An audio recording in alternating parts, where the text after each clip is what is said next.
Welcome everyone. We're just to let you know, we are recording this meeting and it will be up on the website next week, but just so that let you know that we are recording it. So welcome everyone. I think we're going to kick off if that's all right, because we've only got an hour. Just to let you know, my name's Kerry. I am the Advanced Nurse Practitioner lead at the BNSSG Training Hub. I also cover the AHPs as well. Now, I've also got with me today Lizzie Bradshaw, and who is our FCP MSK physio lead for the Training Hub, and Rachel Butt, who is an Advanced Nurse Practitioner from Mendip Vale, but she's also one of our GP nurse educators and a roadmap supervisor trainer. And the support I have today is Zach. So what we'll do is, if I can ask everyone just to make sure you can be on mute today. As I said today, we're just going to record this meeting. The meeting that you're at today is a webinar that BNSSG have put on. It's about the FCP MSK roadmap stage 1 mapping, and it is a practical approach. The way that we're going to adopt it is that we're going to do brief introductions. We're going to set the scene, go through the mapping process, and there'll be time at the end for questions and answers. So if you have any questions in the meantime, please just pop them in the chat function, and they will and I will have a look, and we can ask them at the end if that's okay.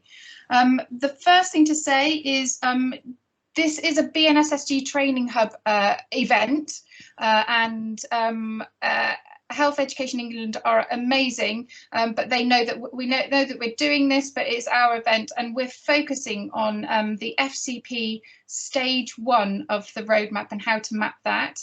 We will briefly talk about stage 2, but just so you know, we're going to focus on stage 1, and it's going to go through sort of the practical steps of how to do it as well.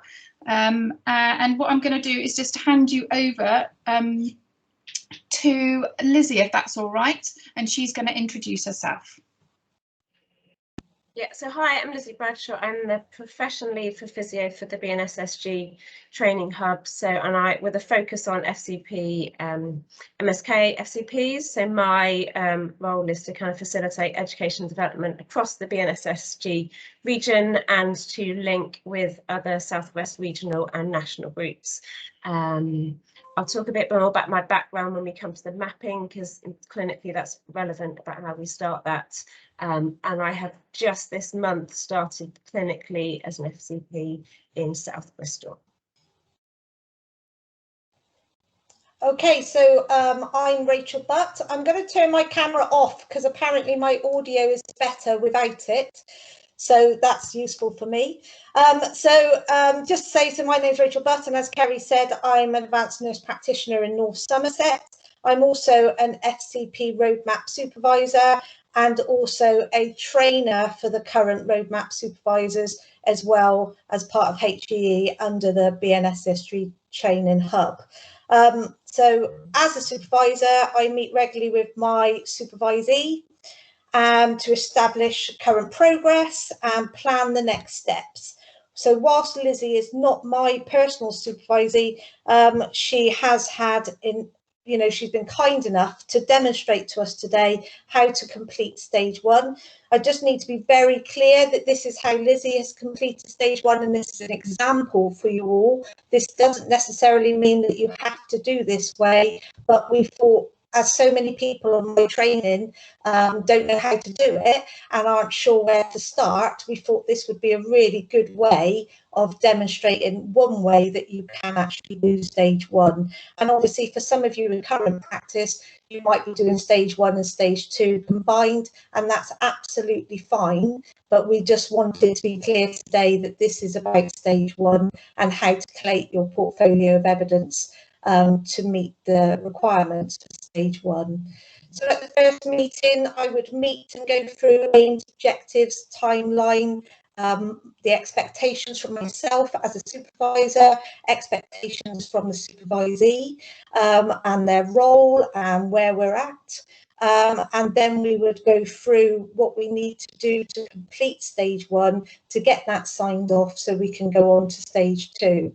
So Kerry's going to kindly show you from page 36 on the MSK roadmap. If we're just going to share our screen a moment, so bear with us. I can do that, Kerry, if you want. I've got it ready. Okay. Obviously, this is slightly different page in each roadmap, but as today we're going through an FCP MSK one, we just thought we'd show you this one. So it's page 36. So as you can see, you've got the stage 1 components, all right, and that is the knowledge and skills attributes and all 8 primary care e-learning modules and the personalised care e-learning modules that need to be completed and certificates need to be shown. So Lizzie is going to show you where she puts these, how to do it on portfolio, and where we would go from here. So thanks very much, Lizzie, and I'm going to hand over to you. Great, thanks, Rachel. So just briefly about my background. So like I said, have very recently moved into an FCP clinical role, which I'm doing alongside the training role. In terms of my practice, so I qualified kind of over 15 years ago and predominantly have worked within secondary care. So until very recently, I was a team lead in outpatients at the Bristol Royal Infirmary, which had kind of a clinical component and some leadership and management skills. So for someone, I've also done a little bit of sort of research work as well. For the examples I've used today, I've tried to make them as applicable to as many people as we can, so that people kind of hopefully feel that, you know, you can see a bit of evidence I've got and think, oh yeah, I've done that and I could use this, to try and keep it as broad as possible. So for someone like me who's relatively experienced coming into an FCP role, the suggestion is that for stage 1 you use your kind of pre-existing learning. I've also done a master's, so use that master's to map. Like we've said, for people who, those of you on the call who've, you know, already been an FCP for a number of years, you may have already started doing your case-based discussions and your reflections, and so you can use that part of stage 2 to map back to stage 1. We'll talk more about that as we go. Okay, so I'm just going to go through a very sort of practical process using the study skills section on the roadmap. So I'm just going to share my screen and then flip between the tabs. What I would say, I'm aware that some of you might be aware of these resources.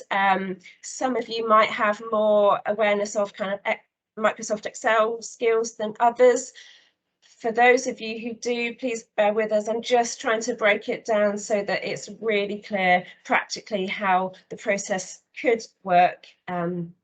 So apologies for those of you who you think, oh, I know that already.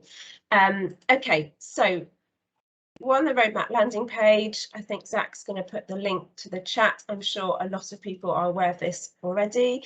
So this is where all of the information from HEE, this is the one place to go to for all the information about the roadmap to practice. Sometimes it feels like there's almost a bit too much information, but it is that one place that's there.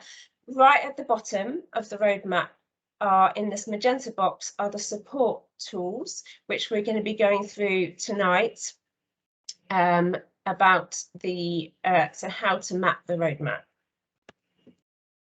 It's working. I haven't taken down the page. I was slightly worried about that.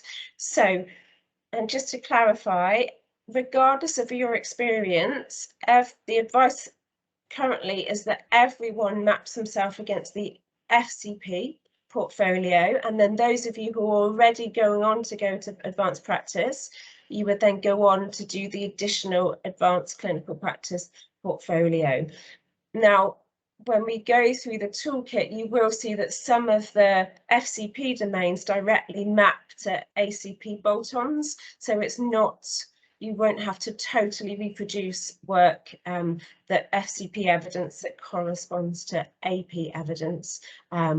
But the advice at the moment is everyone maps FCP regardless of experience, and then those of you already go on to AP. So the link here takes us to this toolkit. So we come on to the reflection page, and we're going to be going through the 4 domains, the attributes, and then the e-learning, which we'll start with. I will go through just kind of one example of how to hyperlink, just to show people, but they very kindly put a hyperlink guide to go back to, because you're either going to be hyperlinking to external evidence outside of the sheet, or evidence. So for example, you might hyperlink from domain A to a case-based discussion, and that hyperlink guide tells you exactly how to do that, which is really helpful because it can be a little bit tricky. Just to go back to the team, so that's the FCP. For those going on to AP, so there is the portfolio there. So once you've completed and signed off the FCP program, you then go on to AP. And as you can see, there are far fewer domains in the AP, but they do, here it links to which section of the FCP roadmap they bolt onto. I'm aware that there's a few paramedics who've signed up tonight, so just to say, in this section for the paramedics, there are also the paramedic road mapping, which is a slightly different process to the MSK one, but again, it goes through each of the domains, and the process of hyperlinking would be the same. So I'll just close down those tabs. So I've downloaded this, and then I have saved my own version. What I have done in terms of where to collate the evidence, because I'm aware that there's quite a lot to collate, is I've used the OneDrive, so my personal OneDrive, and then I have created a folder for myself, created a folder which has all of the different items of evidence that I'm going to use to then saved online, that I can then hyperlink back to the document. What I would say is just there is a lot of evidence here, particularly for those of you who are experienced FCPs and are doing or have done case-based discussions, reflective pieces, observed practice. If you've got 5, 6, 7, 8 really good pieces of evidence, they probably will sign off for the majority of the domains. For me, arguably, I possibly could have been a little bit more organised about how I collated my evidence. I've just dumped everything in here that I've had on various computers and devices that I thought potentially could be used to evidence, and I've just put it all in this one folder that I can then hyperlink back to the spreadsheet. That's just my organisation or lack of. Please don't kind of see all those evidence and think, well, I've got to have that many. You don't have to. You can have far fewer, better evidence, but just in terms of me and where I come from and the evidence that I've got and what I'm trying to map against now, that is the best. That's the best way I felt working. And I would actually say that took quite a lot of time to kind of download, save, and upload and share in OneDrive. But once it was there, the actual mapping process, did go much quicker. The other thing to say in terms of the other thing you can do for those that aren't aware, if you sort of right click and share, if Rachel was my supervisor, as long as she's got an nhs.net email, I can share this with her so that she can also access my evidence if we're kind of working separately or she wants to review things. I've also shared with myself for my clinical role, where I have a separate email address so that I can access it there.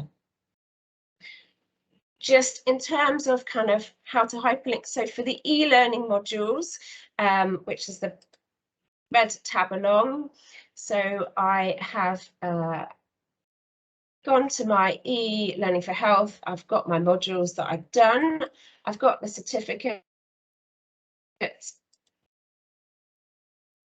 So that then opens as a download. So I've downloaded that to my OneDrive, which is just there. And just briefly, again, apologies for anyone who knows how to do this already, but just to kind of so you would hyperlink, go to the spreadsheet, copy the web address, put that in the URL, and then obviously you don't want to display, so I'll just put my certificate there, and that would then link. So when you're going through your roadmap with your supervisor, all the evidence is there already. And the great thing about the certificate for those, it tells you the dates you've done them. So when you need to upload the dates here, the certificate tells you that already, which obviously I've done there, but that was just for a demonstration. Okay, so we'll go through just a couple of examples in each domain. Just to say the colours, I've colour coded mostly for the purposes of tonight so that I'm clear about things. The initial document is just white, you don't need to colour code, please don't get confused by the colour coding. And just to say about the cross-referencing, so everything in the KS&A for the FCP roadmap, they have cross-referenced with the MSK core clinical framework, which is more about a sort of a basic level that needs to be achieved. It's a core capabilities framework in MSK, and they've also cross-referenced with IFOMT, which is the International Federation of Orthopaedic and Manipulative Physiotherapy, which is more about that advanced level of MSK health. So for anyone that wants, so if you've already mapped yourself in any way, then you can directly map back using the domains here to these domains. But I think possibly most people, so that's why for those who've already done MACP trained, they don't need to do the stage at all because they have already mapped. But I'm assuming that for most people on the call, that isn't the case. If you want more information about that, it is on page 18 of the roadmap that just talks about the different frameworks. So let's move on to some examples of evidence that I've used. So again, coming from where I am as a team lead who's done a lot of training with my team. So, and you can also see that for the colour coding, all of the light purple is the same bit of evidence that's mapping to 1, 2, 3, 4, 5 frameworks in this domain, and also a couple of others in the other domain. So KSA1, I won't read out the words, so we're talking about advanced critical understanding, about verbal and non-verbal communication, errors of communication, closed questions, lay and terminology. So a nice bit of evidence that I had that I thought would map to this, which I have hyperlinked, so that's all saved in my OneDrive and it's hyperlinked to it here. So I was fortunate to hear Professor Lisa Roberts's presentation at Physio UK 2018, where she talked a lot about communication, what's good and bad communication. And so this is my presentation. So I went to the talk and thought, wow, that's really great. I want to share it with the team. So as an evidence in terms of showing that understanding and being aware of that knowledge, for my evidence to evidence that I have used a presentation that I took from that talk to evidence that I understood what was said because I could present it to people. Now, arguably, I've just put in comments here, other ideas that you could use. So people could observe you communicating. You could talk to a mentor about trying to not use closed questions. If that's something you could do, you could write a reflection and upload that. You again, like we say, if you've done the case-based discussions, that absolutely would be, or the observed sessions, they absolutely would map. And again, you then use the hyperlink guide here to reference the tab rather than an external piece of evidence. And I felt that, so because I was talking in that presentation about the influence of clinicians' behaviour on patients' behaviour, interpersonal communication skills, history taking. So I felt that for all of these different frameworks, that piece of evidence ticks all of those ones off. And like you said, so there's one piece of evidence that's mapping against 6 domains here. My second piece of evidence, so for KS 8.5, so to demonstrate advanced self-awareness to mitigate against the impact of a clinician's own values, beliefs, prejudices, assumptions and stereotypes when reacting with others.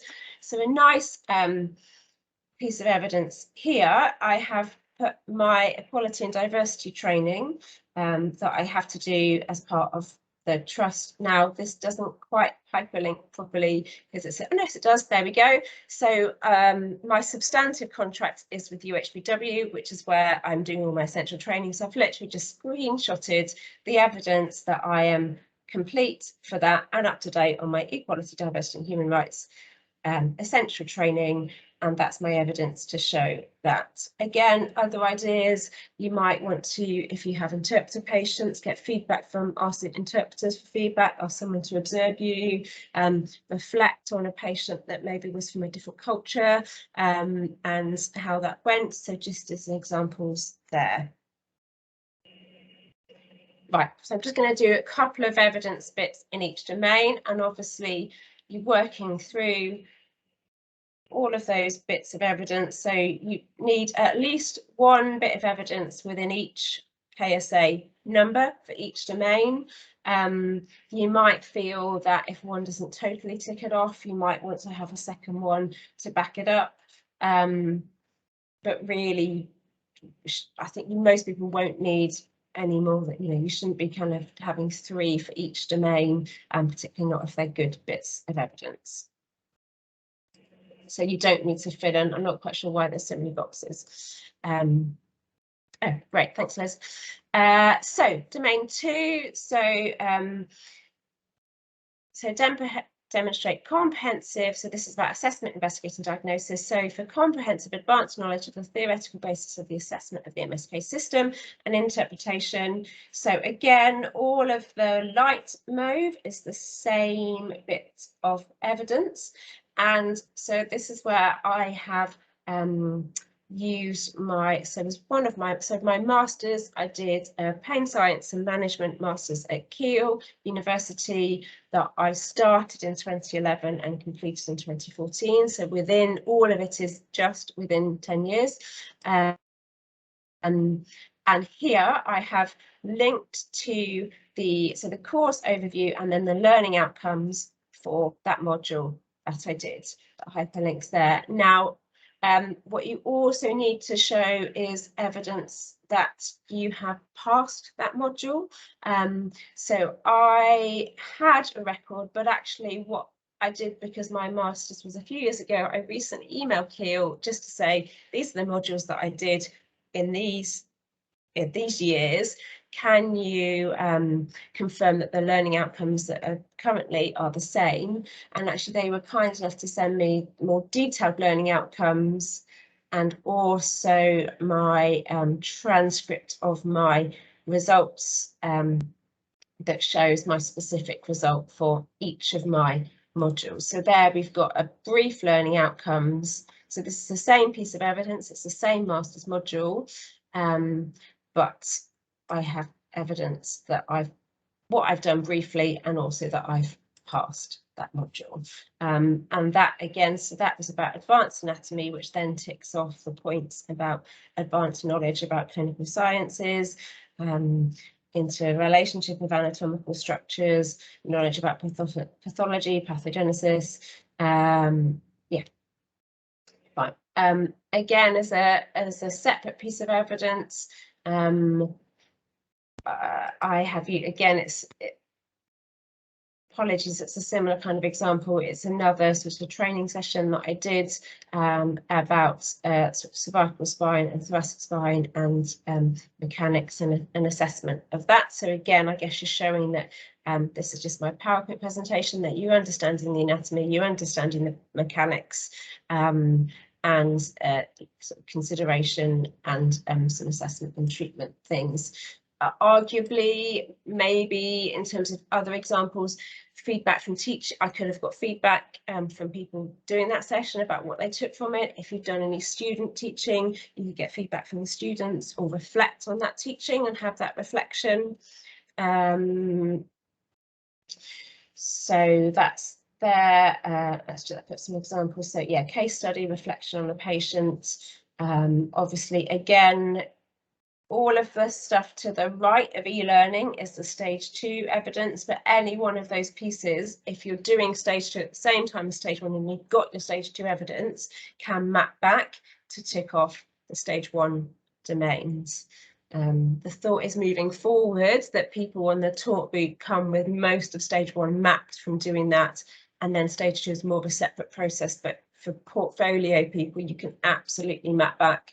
I personally just don't have them yet because I have only just started as an FCP, so I haven't yet done any of those. Okay, so domain C, so condition management, interventions, prevention. So again, I've used some master's evidence here. So advanced knowledge, including indications, contraindications of all available multimodal therapeutic interventions. So I, for my master's, now I could upload the outcomes. I've put about my acupuncture essay that was all about sort of the physiology and weighing the evidence up that I've uploaded there. Arguably, probably I do need to put the outcomes for that module, and I could also then, I mean, I have it on the other domain, but we'll also then map the piece of evidence that shows my result that I've passed that essay. Because that's only about one specific intervention, I've also included, that's a link to my research application where I was looking at all of the evidence around an electrotherapy modality, just as a secondary piece of evidence. But again, the stuff about social prescribing, so if you prescribe a patient, if you've seen a patient as a case study perhaps, and you've talked about social prescribing, you could reflect on that as a piece of evidence. And again, so my acupuncture physiology module within my master's, for which I chose acupuncture as an example to write the essay, talks about evidence. So again, that piece of evidence maps back to this one. Yeah, just that one there, I think. Oh, and this one, which is because that's all specifically about knowledge, comprehensive knowledge about acupuncture within there. This pale pink box, because it talks about the behavioural principles in management of individuals, and actually for that I've referenced, as I did in domain A, my communication in service, because it talked about how to sort of communicate, share decision making, how to get people on board. So I felt like actually that evidence from domain A also mapped to this domain in domain C to tick that off. And then the second piece of evidence is, so I did a psychosocial aspect of pain module, which again, I think this is linking to my outcomes. So those are the outcomes for the masters. And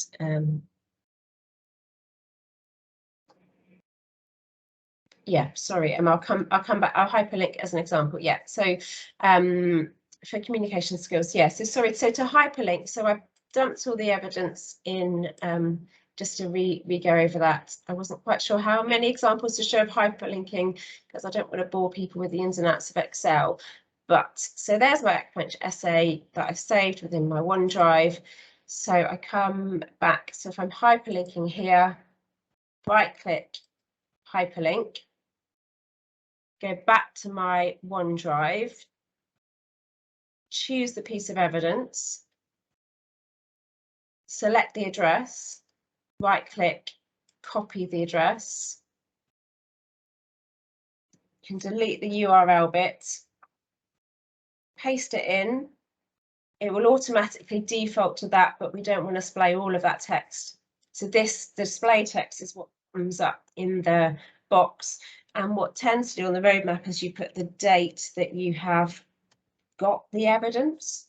So I'm going to estimate June 2014 and then OK.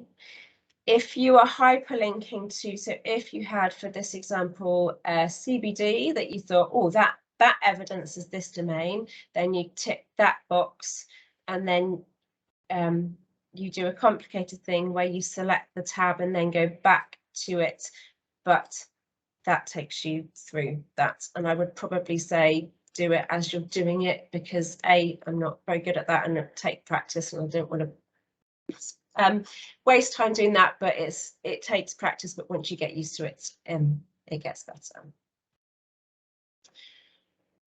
Fine. So I think that's a couple of examples in domain C, and obviously so we've got 2 new pieces of evidence and then the old piece of evidence that also ticks off about the behavioural principles. And then domain D, so again, a similar thing. So for evaluative understanding of outcome measures, I did an assessment and measurement module on my master's. So again, I'm hyperlinking to the outcomes there using the same process. So right clicking there, going to where I've saved it in the, oh, so no, sorry, that's a web address. So yes, if you're doing a web page, you just go to that web page, copy, and then paste in there. Obviously, the only thing to be aware of that is that link is only valid for as long as the web page is live. So if you're thinking that things might change, it might be worth, you could screenshot the website and then save that as a JPEG to link to the drive, because obviously what you don't want to do is link to a lot of web-based items that then don't work if whoever's running the web page changes it.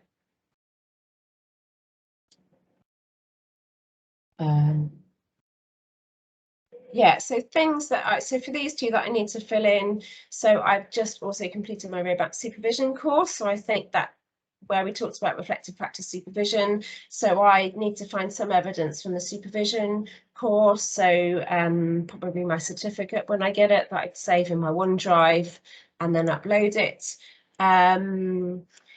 Things about, again, feedback from people that you supervise would be good to hear, or reflection on that. Other things, like if you've been involved in any leadership roles, so if you've led a service development project, if you have within the PCN, done a sort of more lead AHP role, all of those more advanced kind of leadership management, that broader, think with outside of your clinical role, that could all be used to evidence something like that, because it's about integrating knowledge, supervising people, service development. So it doesn't at all need to be just clinical stuff. For those of you that have got those transferable broader leadership management skills, all of that evidence can be used.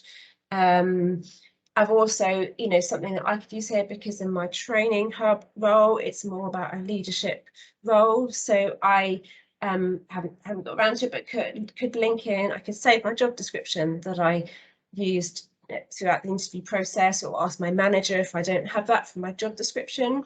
And again, I'd save that to my OneDrive and then hyperlink that in there. So things about, if you're in a leadership role, use your job description and use that as evidence, because obviously if you're employed in a role and you're doing the job, that is evidence that you can do that and you have those skills.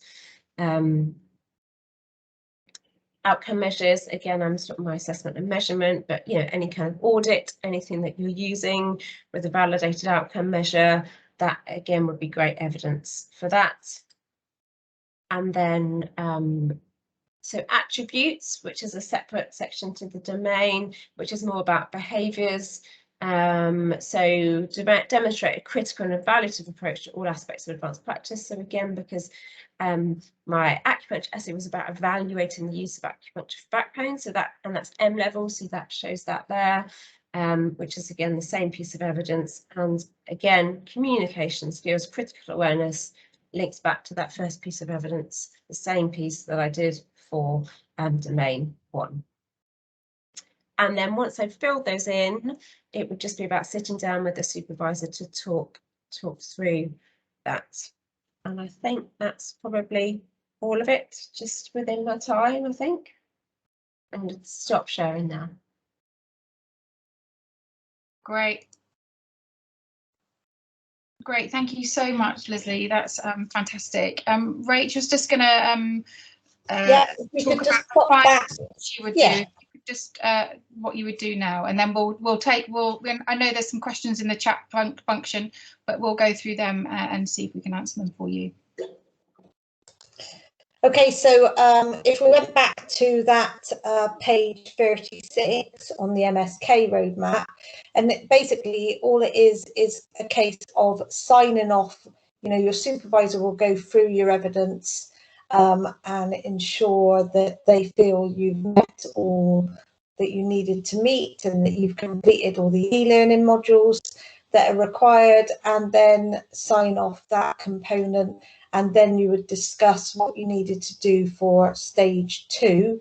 So it's just a date and a signature needed on this actual form, and then as you can see, you would then discuss your personal development plan, identifying your SMART objectives and what your next update would be, when your next meeting is, and what you needed to do, how to start your COTS, your CBDs, which are all your work-based placed assessments, when you wanted to do them, and just realistic expectations about how long they might take and how often you might be able to meet to do those. You'd also need to think about your reflective logs and how you're going to do that. And, you know, again, you can do exactly as Lizzie's done. You can use it via the spreadsheet and do it as an Excel document. But obviously, for some people, they'll do it on a Word document. Some people will be doing it saved to a hard drive, to some sort of memory stick. It's totally up to you. Today we wanted to give you an example of how it could be done, and Lizzie's been able to show you excellently how to use the hyperlinks and the sort of evidence that you need to show that you can sign off stage 1.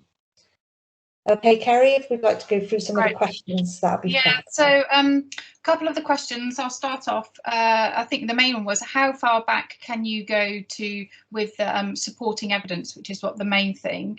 Now, I could answer this. I don't know if Rachel, if you want to answer it as well. I know it says ideally 5 years, but the understanding is that a lot of people have an MSc that is about 10 up to sort of 10 years old, but as long as that MSc is relevant to the practice that you are doing at the moment, then that is absolutely, Kerry, absolutely, that's fine, but it has to be relevant. Yes, and one gentleman said about his PG cert that he did in 2009. So just from that perspective, if you do an isolated course like that and then you never use it, then obviously it's difficult to use it as evidence. But I'm absolutely sure if you did a PG cert, you've been using the skills that you learn on that module throughout your career, and therefore you'd be able to demonstrate how you've used it, how you've honed those skills to keep it relevant and up to date. Great, thank you. We talked a bit about how to embed the document in the Excel spreadsheet. Liz kindly shared that with us. If you go back up to the chat, she's put that, and we can obviously we can share that as well, and that will be on the recording. So hopefully that will be useful for everyone how to do it. And as we said before, the way that Lizzie showed you is just one way to do it, and the way that she's found that she can do it. So there are different options, but that's hopefully the best one. Chris, Lizzie answered the question. Would you need feedback from the audience from the presentation you've done? And hopefully Lizzie's answered that one for you. The other question from Bridget was, can she confirm that Lizzie says you can map work-based placed assessments from stage 2 to cover stage 1? So Lizzie or Rachel? Yes, yeah, you can, because as long as it's covering, as long as they are, if that work-based assessment demonstrates that you can tick off the KS&A points in stage 1, then yes, you can absolutely use that evidence, because that's just about the knowledge skills and attribute is just about evidencing your level of experience, understanding, knowledge, and if the stage 2 parts tick that off, then yes, you can. And just to reiterate, it needs to be written sort of at a level 7 if possible. And obviously the level 7 guide is in the roadmap. So have a look at that guide, have a look at the wording, and it's about ensuring that you're actually using some of the wording, or making sure that the evidence that you have is written at that level 7. And I'm sure that if you need support for that, if you speak to your training hub, then they will be able to sort of helpfully sort of direct you. You can also, if you're part of a university, you can link in with the librarians and the study skills, and they can hopefully be really sort of helpful as well. Another question, if we are MACP trained, can we leave stage 1 mapping blank and just fill in stage 2? Rachel? No, I don't believe you can, but that is something we could always check with HEE, because that's not a question I've come across before. But Okay. my understanding is you still need to do stage 1. So let me get that. So I've heard slightly different, that the MACP qualification covers stage 1. Other people have said that sort of come across as you don't need to do it, but I don't. Having said, I think so clearly, being an MACP registered physio you will meet stage 1 because you're cross-referencing against the IFOMT guidelines. What I don't know is whether you, because I'm not MACP certified, whether you've got a sign off or something, or whether you do need to go back to your MACP evidence and fill that in. So we do probably need to check that. You shouldn't have to do anything additional, but I don't know how that relates to if you're using this spreadsheet. just to Simon's on here, so lovely, Simon, thank you. Oh yes, Simon, is signed off stage 1. Okay, so Excellent. There's your answer. Can you use COTS and CBDs as evidence, as well as them being a separate section further down the spreadsheet? Lizzie? Yes. Okay. Again, as long as you're showing that the evidence that you use ticks off and demonstrates the attributes, then yes, absolutely. Okay. If you choose to do a HEI route and do a HEI FCP module, which is accredited for stage 1 sign-off and potentially stage 2, is certification of completion of modules sufficient for stage 1 sign-off? Or do you still need to complete stage 1 spreadsheet? It is sufficient. So stage 1 and stage 2, if it's an FCP module that's been put on by the HEI route, then they will cover stage 1 and stage 2 during that module. Although there is some, I think we should just say that there is some confusion about that currently with the HEIs, and which varies between the different HEIs and whose responsibility it is to sign what's off in terms of part stage 1 and stage 2. The general consensus is that a taught FCP course should cover stage 1. But there's very mixed messaging coming out about whether the HEI sign that off or whether the clinical mentor signs that off, and how the clinical mentor for your placement then relates to your roadmap supervisor. There is a big webinar at the end of August that HE are doing to aim to address this confusion, because we just are aware that at the moment there's been quite a lot of confusion and some mixed messaging. So it's probably worth kind of hanging fire until after that. Again, Simon, do you want to come off mute, and then you can just answer for us, if that's okay, because they are supposed to cover stage 1 and stage 2.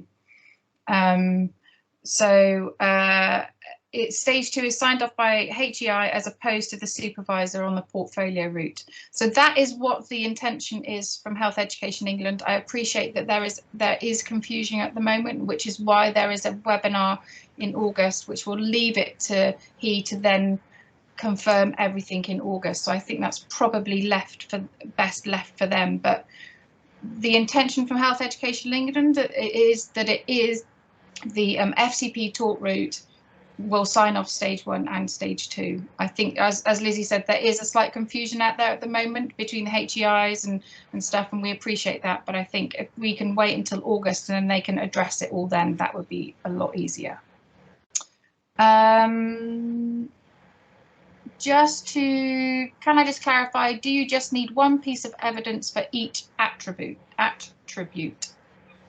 Depends on the evidence. If you feel that that one piece of evidence covers all of the aspects of the point of the KSA, then yes, you do. You might feel that, let's say, for example, if you're doing something about communication, there might be a multiple point on it. So adapting to preferences, avoiding jargon and assumption language, that you might need 2 case studies to evidence if you're maybe an individual whose first language is not English versus an individual that comes with fixed expectations. That might, if that's the same patient, then use the 1 piece of evidence. If you use the evidence and then look at the KS&A point and feel like you don't quite feel that that covers all of that, then you would need to, or you might, in discussion with your supervisor, find a second piece of evidence that covers the bits of the point of the KS&A that the evidence you've got doesn't. But yes, theoretically, 1 good piece of evidence can tick off each attribute, and 1 good piece of evidence can tick off multiple attributes. Thank you. So Liz talked about the HEI course. Again, let's leave that for Health Education England to discuss, because that's separate to what we're discussing at the moment, and let's leave it for them to talk to us about in August, because I think it's really important that it comes from them, so that they can sort of guide everything. Kerry said, is listing a course e-learning like equality and diversity enough, or do you also then have to show evidence of how you have applied that learning to your practice? Lizzie? Yeah, arguably, and again, I think different supervisors probably will feel different things about that. I guess for e-learning, where there's an assessment that you've had to pass, there's a certain degree of the fact that you've done an assessment evidences that. But again, it might be something that you discuss with your supervisor, because your supervisor, I think different supervisors are probably going to say different things about that, and ultimately it's the supervisor that signs you off against that. If they feel that you have other learning needs, then they might ask you for additional pieces of evidence. Thank you. Briefly, just talk about the paramedic one. You obviously saw that the toolkit is there, so I advise everyone to sort of access the Health Education England landing page, head down to that toolkit and really have a look at it, because it's hopefully going to be quite useful for you. And as we know, that's the area that's where you should get all your source of information. And we know that it's being updated on sort of a weekly basis, but I would just head for that one.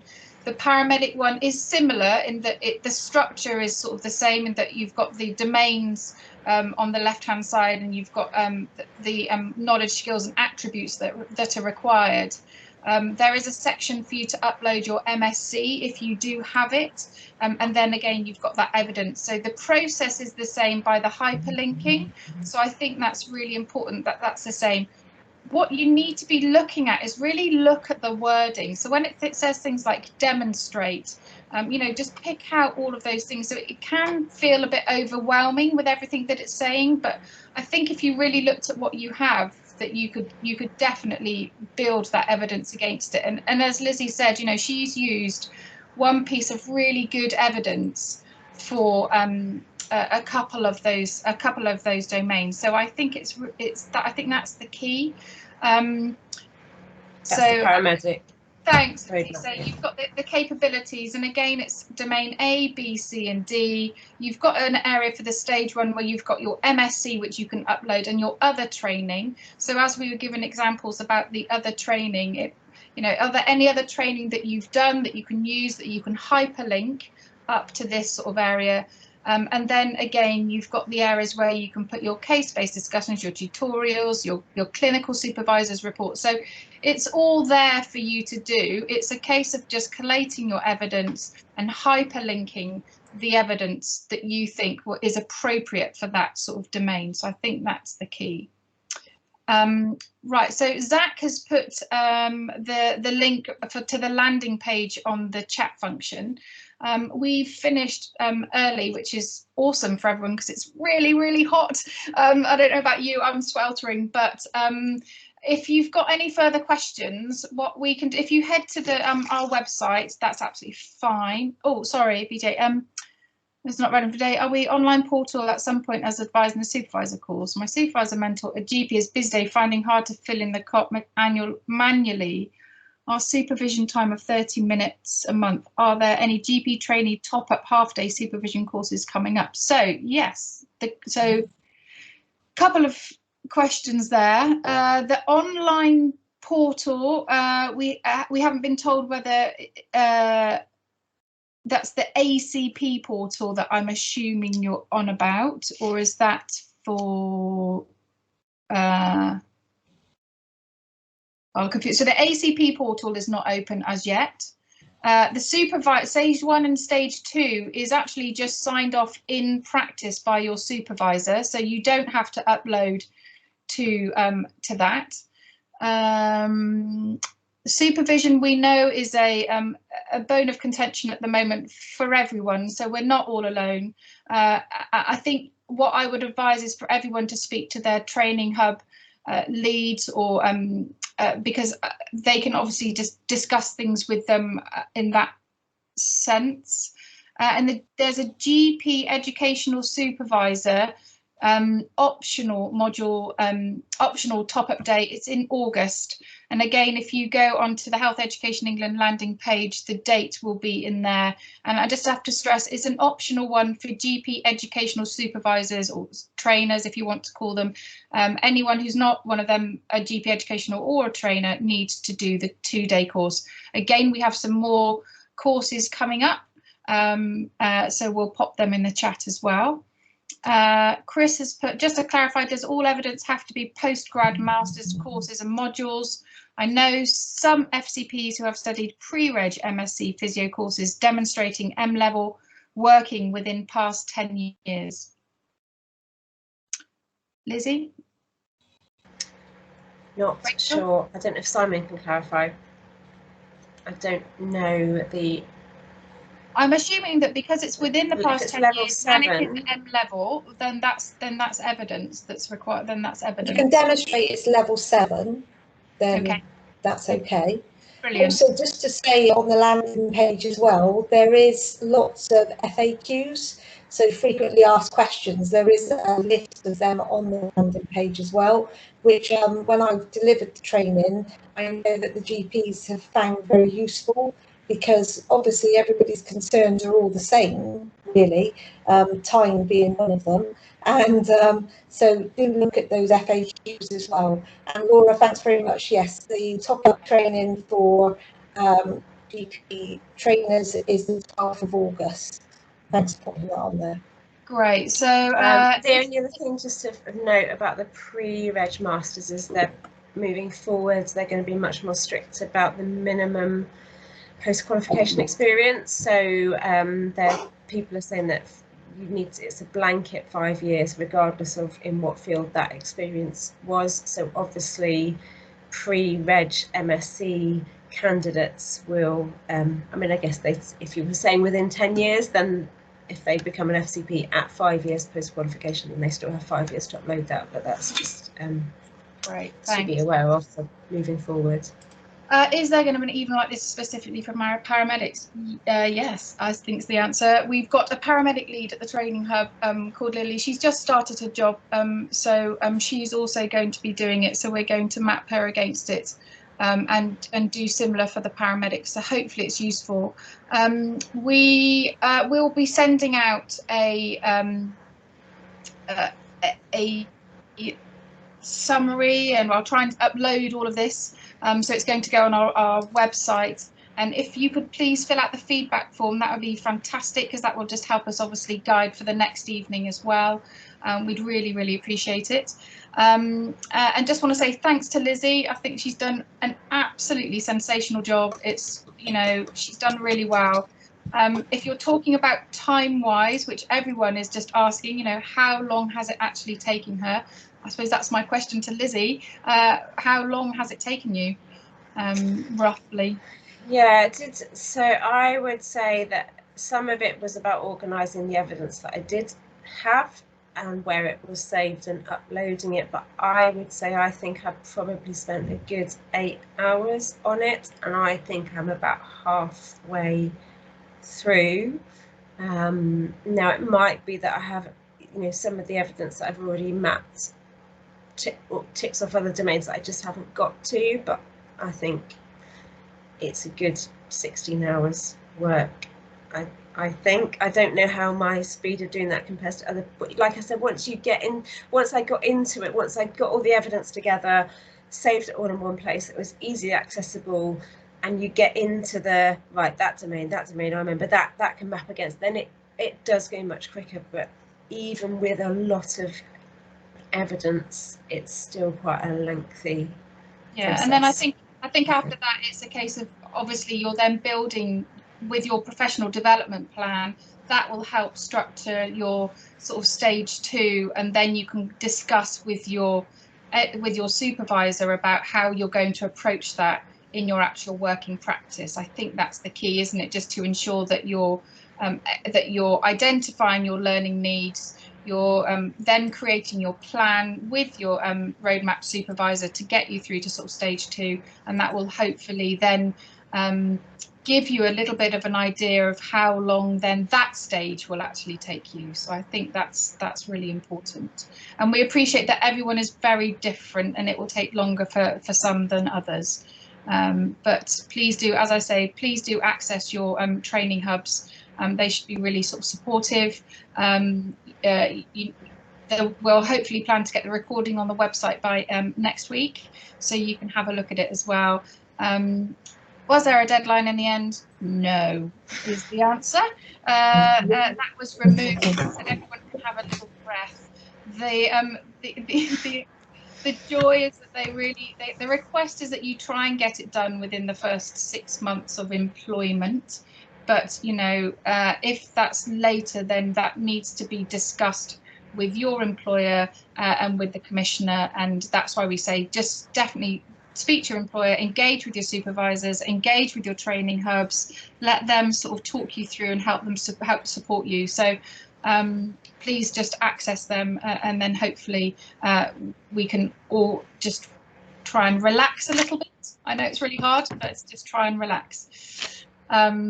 Lizzie, Rachel, do you have anything to add at all? Are you happy? Yeah. Just well done, all of you. We appreciate this is really, really hard, and there's still lots of unanswered questions in regards to, you know, the setup. We just wanted to give you an example today, and I hope you found it really valuable. But, you know, you're all doing an amazing job. Everybody appreciates that, and go and enjoy the rest of your evening. Thanks very much. Thank you very much, everyone. Have a lovely evening. Bye. Bye.